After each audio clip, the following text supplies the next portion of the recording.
Hey, and welcome to another Thursday Thoughts Live.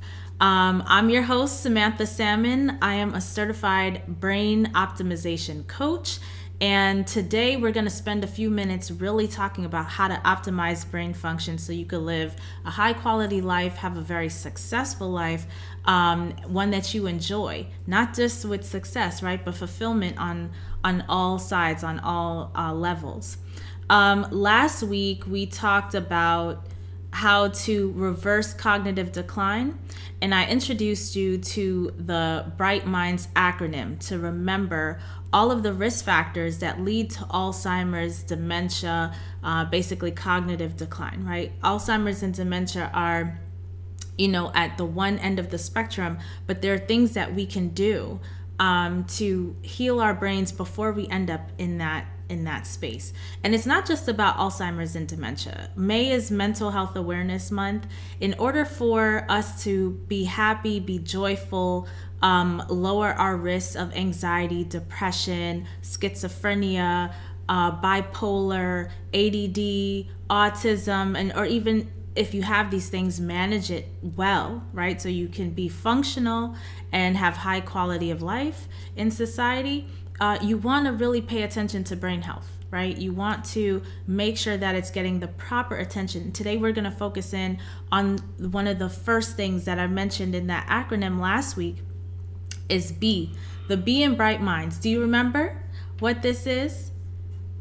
Hey, we have someone joining us live on YouTube, ABCDE. Hey, ABCDE, thanks for joining us live. While you're here, I'm just going to take this time to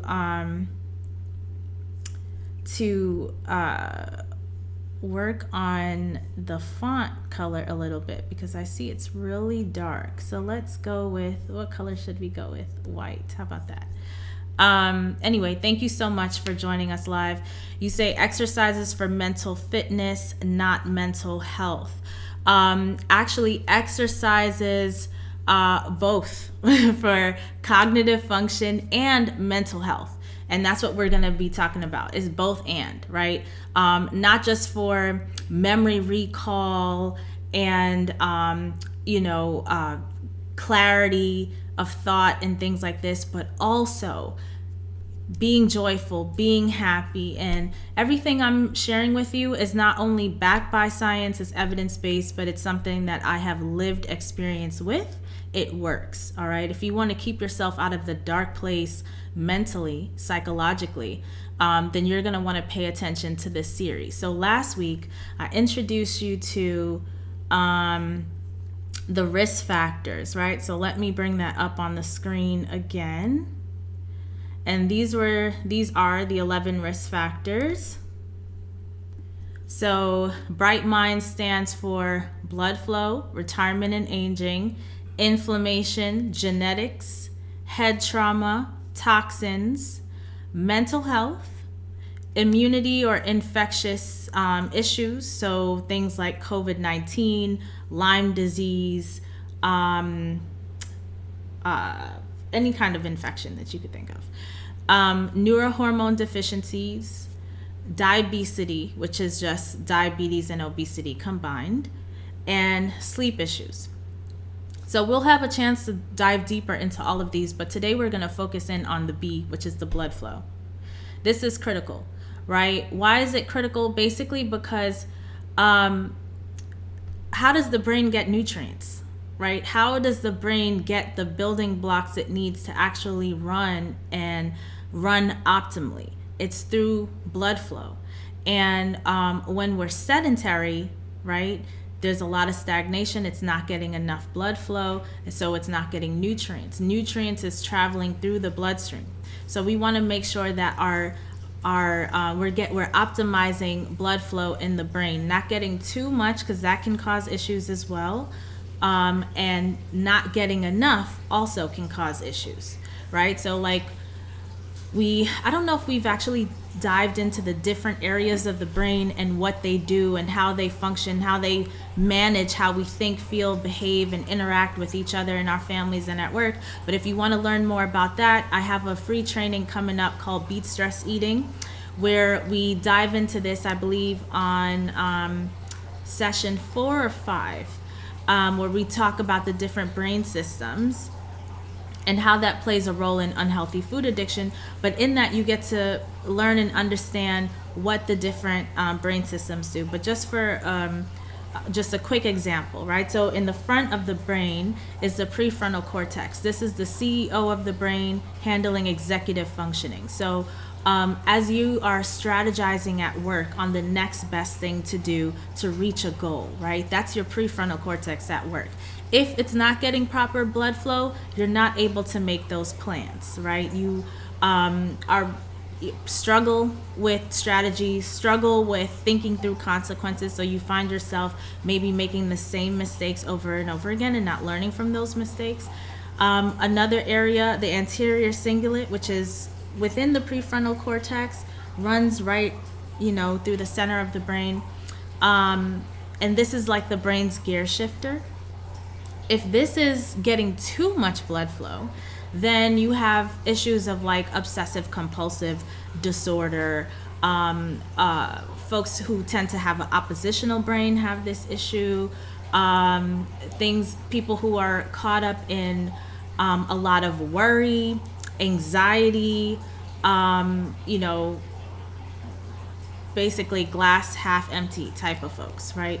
And they're stuck on resentments and negative thoughts and things of this nature. So it can affect you in all areas of life, right? So understanding how these different brain systems work and why blood flow is so important is the key. It's the major key to optimizing brain function, not just for work, but also for home, right? How we are handling our intimate relationships, our familial relationships, our friendships, relationships at church, right? Community-wide relationships. Also, how we are handling interactions at work, our ability to succeed in corporate America, whatever ambitions you have, right? Because relationships is really the foundation to all of it.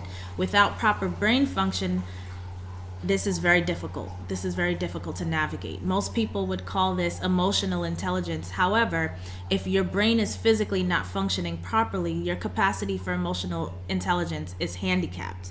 And so what we want to do is optimize brain function.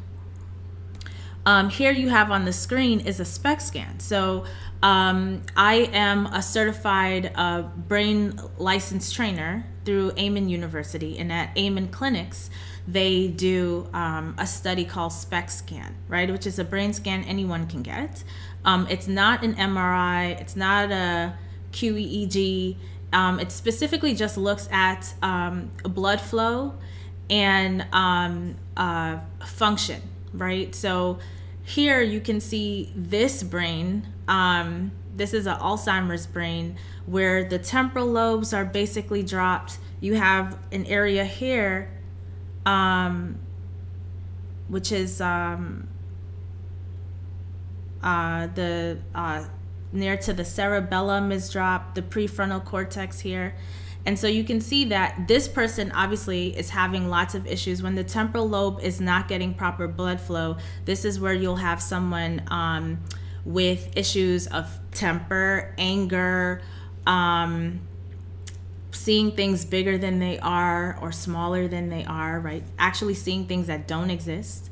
So this can cause a lot of issues. So in terms of focusing in on, so how, like if we know all of that, how do we get the proper blood flow to the brain so that we can optimize brain function? Well, glad you asked. We want to optimize our blood pressure, but not just blood pressure. In the Beat Stress Eating training, I actually go through all the lab numbers that you should really be monitoring and checking. So you take this to your doctor and you say, hey, I want to run all these tests so I can see where I'm at. This is where you assess where you are right now and make a plan of action to optimize these numbers. And I provide that in the Beat Stress Eating training. And you can actually sign up for that. I have a really, it's on my website. Well, actually, I'm not sure if it's on my website, but it will be soon. But if you go to bit.ly/beatstress24, and that's for the year 2024, you can sign up for that. You can also just comment below this video or DM me, and I can send you the link to register for the next time we do that training, which will be in June. So it's more than just blood pressure, but blood pressure definitely is at the top of the list when it comes to blood flow. We want to optimize that number. Drink water. Blood is mostly water. We want to make sure we're fully hydrated. I don't have here on the screen or with me here today right now a spec scan of what a dehydrated brain looks like. I do show it in some of my trainings, but the whole brain is basically affected. Every single part is affected, and it's no good. Like, you can, not only does it affect brain function, but you also hurt your kidneys. And folks who feel like they are hungry all the time, a lot of times what I notice is that they aren't drinking enough water, because sometimes we're thirsty and it feels like we're hungry. So if you have an issue with overeating, this is something to really pay attention to. All of us, most of us, the majority of us in America need to be drinking at least, at minimum, half our body weight in ounces of water. So if you're not doing that, definitely work towards that goal. That doesn't have to be your max. Like I said, it should be the minimum, right? It's better actually for the kidneys to get water from foods, but that is really advanced for most people, right? To have a diet that is fully water rich, which is part of what I help my clients do, is lean more into raw foods, living foods. This is where you're going to get water, clean water with minerals and nutrients wrapped up in fiber, which is great for your gut microbiome, and the health of your brain is really dependent on a healthy gut as well. And we cover all of that in the training, in the Beat Stress Eating training. You want to, for proper blood flow, we want to limit caffeine. I know with caffeine, it gets a little bit controversial. Some people say don't have it, some people say have it. And what we know from the science is that there are some people who are sensitive to caffeine and it does not work for their body, which is where you really need to pay attention to how your body's responding to foods really across the board. Because like I mentioned before, you need to have a healthy gut to have a healthy brain. And eating foods that don't work for you right now, they're disruptive to your gut, so you're having digestive issues, can cause systemic wide issues in the long run if not addressed and not properly treated. And when I say treated, I'm not necessarily talking about medication, but you need to address that first, so that you can properly absorb the nutrients from the foods that you're eating. You want to make sure that your gut intestinal lining, the integrity of that is intact, to optimize nutrient absorption and optimize your gut function, digestibility, and which will then in turn optimize brain function as well. So caffeine, for some folks, they need to really limit that. Nicotine, just eliminate that. That's not even necessary. Taking up a racket sport or any sport that really gets your blood pumping for at least 20 minutes. Do something fun that you enjoy. The great thing about the outdoor, like with sports in particular, is that you get outside, right? And so you have that social aspect, which is great. That falls in alignment with one of the other letters in the acronym, like R, which we'll cover next week, retirement and aging. That social aspect is great for brain function. Also, being outside, you get sun. Vitamin D is critical for optimal brain health. Also, outside, you're getting, healthy microbes that you inhale, that maybe come through your mouth as you're smiling and laughing and talking, and it changes your gut microbiome. Your gut microbiome gets healthier, it gets a more diverse population of bacteria, and all of that stuff is really good and healthy for you. So plus fresh air outside, all of the things that outside brings, outside in nature, outside with people, and that social aspect. So there's just so much more to it. But if you're not able to go outside because of the weather, maybe allergies, right now it is spring season, then doing something that's going to get your heart rate up to this level indoors is fine with other people would be awesome. So things like Zumba classes, or which has a coordination element, and you're learning new things, right? Which we'll talk about next week. That new learning, you're learning different steps and different movements. This helps to have more neuronal connections in the brain, and work on coordination and balance, which is all great for health and healthy aging, because that's one of the things that really take out older folks, is falls, right? They don't have the stability, and that's because of a few different reasons. One of them, not practicing balance, also not developing the muscle strength to have the balance, right? So, and part of that, when you have strong muscle development in your lower body, your brain gets bigger, specifically the cerebellum. You get smarter, right? So as we talk about optimizing brain function, doing strength training and resistance training is part of it as well. We do want to boost blood flow, but strength training needs to be a part of your workout plan as well. Raw cacao. So chocolate, we know, is great for blood flow, but not when it includes dairy and refined sugar. This stuff is really damaging to blood flow, to your cardiovascular system, to hormonal balance, which plays a role in having an optimized brain. So raw cacao, this is like the origin. This is the basis of chocolate, right?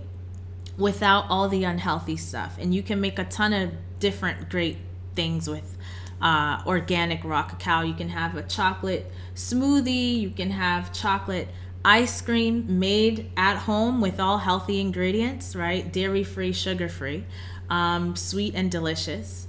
You can make raw vegan cookies, right? With chocolate. There's a ton of things that you can make, and the raw cacao is really going to be your main ingredient in this.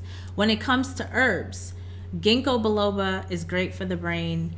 Cayenne pepper, right? Add that to your foods to spice it up. This will help boost circulation. Arginine rich foods, like beets, you can do a ton with beets. I love to julienne them and add them to salads. You can also juice them.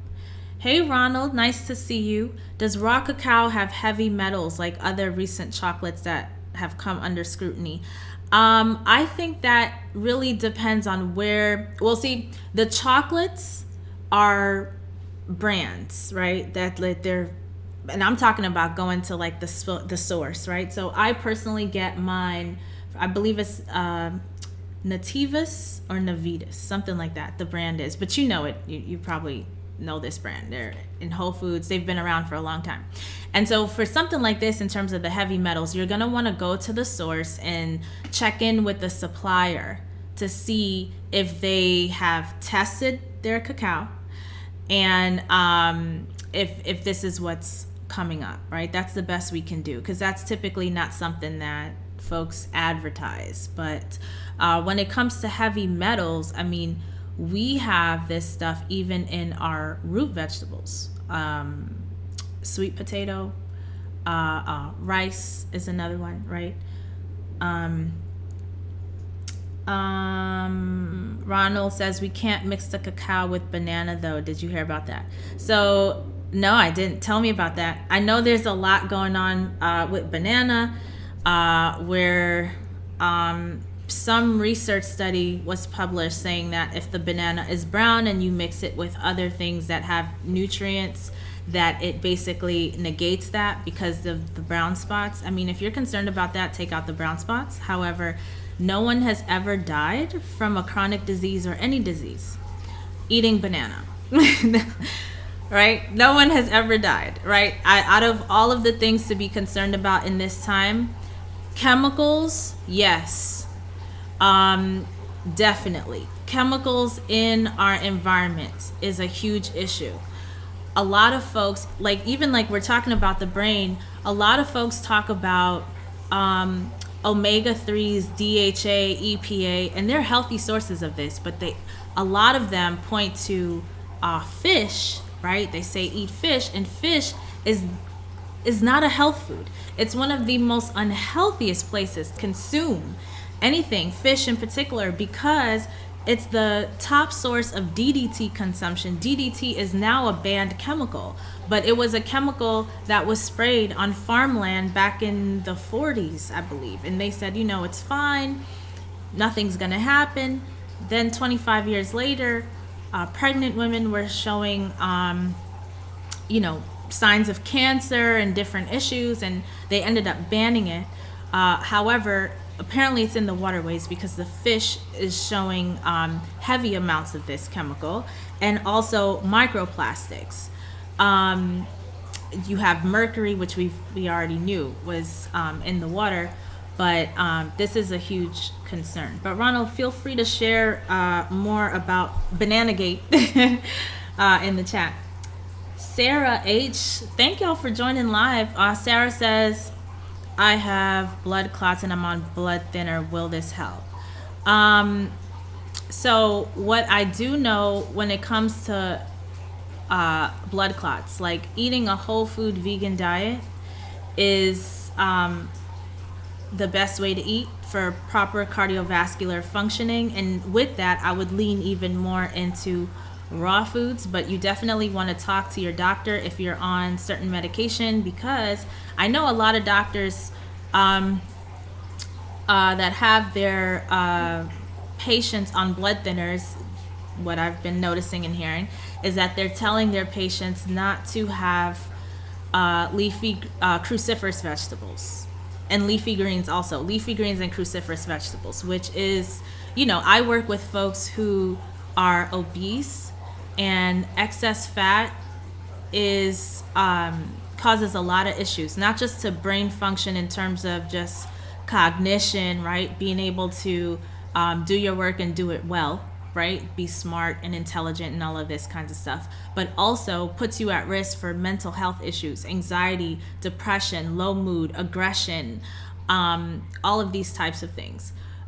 Plus stroke, heart attack, all these cardiovascular issues. But from my perspective, I email me at info@rawfoodmealplanner.com, and I can connect you to a trailblazer cardiologist who's doing amazing work in this area, and he goes in a different direction, because ultimately these doctors that tell folks not to eat greens because they're on blood thinner, in my head it's like, well, why not have them on a healthier diet where they don't even need the blood thinner, right?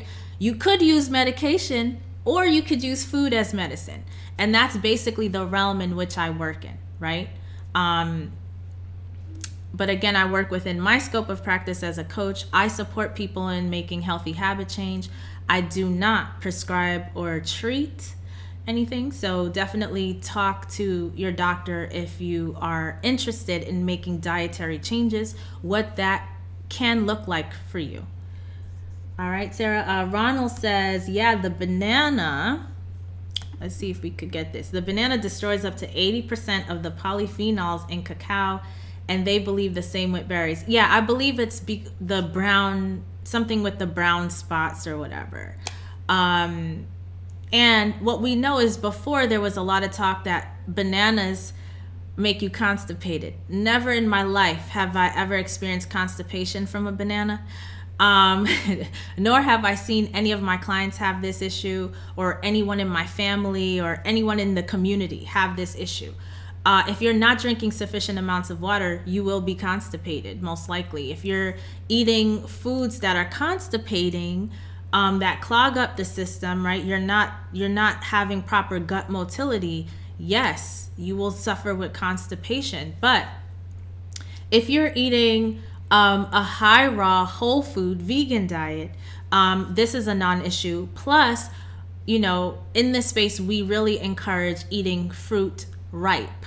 You are not getting the full nutritional value of fruits if you are not eating them ripe. And if you eat an unripe banana, yeah, possibly you would get constipation. I've never heard of such a thing, because in Jamaica, what they do is they take green banana and they cook it, right? So they do things with it. I've never heard of them, getting constipation issues from it, right? But they, of course, they're ancestrally are eating a plant-based diet, right? So you're gonna have movement in the bowels with that, and I'm speaking specifically from the experience of my mother. We had like 2 or 3 years where we streamed on the Raw Food Health Empowerment podcast what it was like for her growing up in rural Jamaica in Catadupa, which is outside of Montego Bay, and how her and her 7 siblings grew up, right? So, you picture them climbing trees to pull down coconuts and mangoes and things like this. They're eating lots of fruit, drinking lots of coconut water. And so things are moving. Constipation is not a thing, right? It's heavy fruit, heavy plant-based, and meat was a once a week, once a month type of thing, and very small portions, nothing like what we're eating now. And the meat now is not our grandmother's meat, let me tell you, because there's tons of hormones and chemicals in the meat. These animals that are being fed to people right now aren't even eating their species-specific diet, which is why they're having so much disease and infection and stuff like this. Sarah said, I'm not on a thinner that prevents me from eating greens. Then great, eat them up. Eat them up. It's going to be really good for you. Ronald says, I never had a problem with constipation eating bananas. I just eat bananas separately now from other fruits. Great, good for you. Me personally, I haven't made a change. I love bananas in my smoothies, and I haven't experienced any, feelings of nutritional deficiencies, but definitely move in a direction that you're comfortable with, that feels good for you, or your body is functioning at its optimal. So just to get back to this list, we talked about including beets. There's many ways you can do that. You can, as we're talking about like smoothies and things, I've added beets to smoothies. You can juice beets.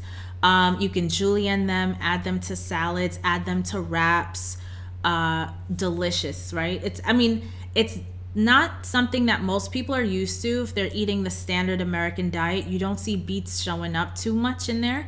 It does have a rooty flavor, but for folks who are just getting started with plant-based eating, then trying something like cubing them and roasting them would be great as a starting point. Roasting them and seasoning it really well. I know Dr. Greger has a recipe in his book. I believe it's the How Not to Diet cookbook, I believe, where there's a recipe in there where he has something like this. It's beets with potatoes and some other root vegetables cubed up and roasted and seasoned. A great thing that I always recommend for folks who are on the beginning of their plant-based journey is try Ethiopian. The Ethiopian veggie combo, the way they do beets, let me tell you, they know how to season, right? This stuff is very much cooked down, right? So as you progress in your wellness journey, you want to get more and more enzymes and nutrients in the food. When the food is so cooked down to this level, it's like, there's a health benefit to it, more so because of what you've eliminated from your diet, but not so much what you add. Optimal nutrition is really going to come from the raw foods, your leafy greens, your raw fruits, your raw organic nuts and seeds, right? So we want to get into that and incorporate that as much as possible. But as you're getting started and you just want to get your palate accustomed to eating these foods and actually enjoying them, this is something I would recommend. Now, magnesium-rich foods like pumpkin seeds, for example, there's a lot of raw recipes that I make with pumpkin seeds, and this is more like raw gourmet food. So when I say raw gourmet, think about all of the comfort food that you like: pizza, lasagna, whatever, right? I recently made a zucchini Alfredo pasta with meatballs. And these are the types of things I use: sunflower seeds, pumpkin seeds, things like that. And so this is where you could really optimize your nutrition for proper blood flow and cardiovascular function, right? Because without a healthy cardiovascular system, you can't have a healthy brain, right? So if you're eating a diet that is setting you up for heart attack and stroke, that's not the only thing you have to worry about. You're actually limiting your capacity to be creative, to figure out issues going on at work. If you're looking for a promotion, if you're looking for a new avenue for your small business to get into, right? You're actually mitigating your capacity to come up with these new creative ideas by not optimizing brain function, right? By constricting blood flow. And green tea is another great element to include. So for those of you who like tea and you want to switch it up a little bit, incorporate some green tea. This is going to be really helpful for the proper blood flow getting to your brain. That's pretty much what I did. I had, I'm really big on teas. Like even when I travel, I have my tea bags that I use that I bring. But I, added a whole bunch of different green teas to that assortment just for brain function. Again, it's another thing like to kind of acclimate yourself to, because I would say at the beginning, I couldn't have said that I particularly like the taste of green tea. But you just drink it, and then after a while, it's not bad, right? It's just, you just got to get your palate accustomed to it. And the more you remove some of the unhealthy foods like the refined sugar and iodized salt, and a lot of this processed food, these hyper palatable foods, your palate will more easily accommodate these healthier foods. You'll start to enjoy them a little bit more because you've basically done a refresh, right, on your palate. So anyway, I really appreciate all of you for joining me live and participating live, being active in the chat. ABCDE, thanks for joining. Ronald, Sarah, thank you all for being here live and engaging in the chat. And like I mentioned, if you want to go deeper on how to understand the brain and help you make healthier food choices, then you want to sign up for my Beat Stress Eating training. And we can also work one-on-one together if you don't want to wait till June for the Beat Stress Eating training and you're ready to take your cognitive health to the next level. You can comment below or send me a DM or email me at info@rawfoodmealplanner.com and book a complimentary coaching call. You can also do that over at rawfoodmealplanner.com. Right on my website, it says work with me, and then there's an option there to book a coaching call. You can find a time that works for you, and we could work together to tailor a plan that enhances your brain health and overall well-being and help you work towards whatever health goals you've set for yourself for 2024. All right, have a blessed day and take care. Until next week.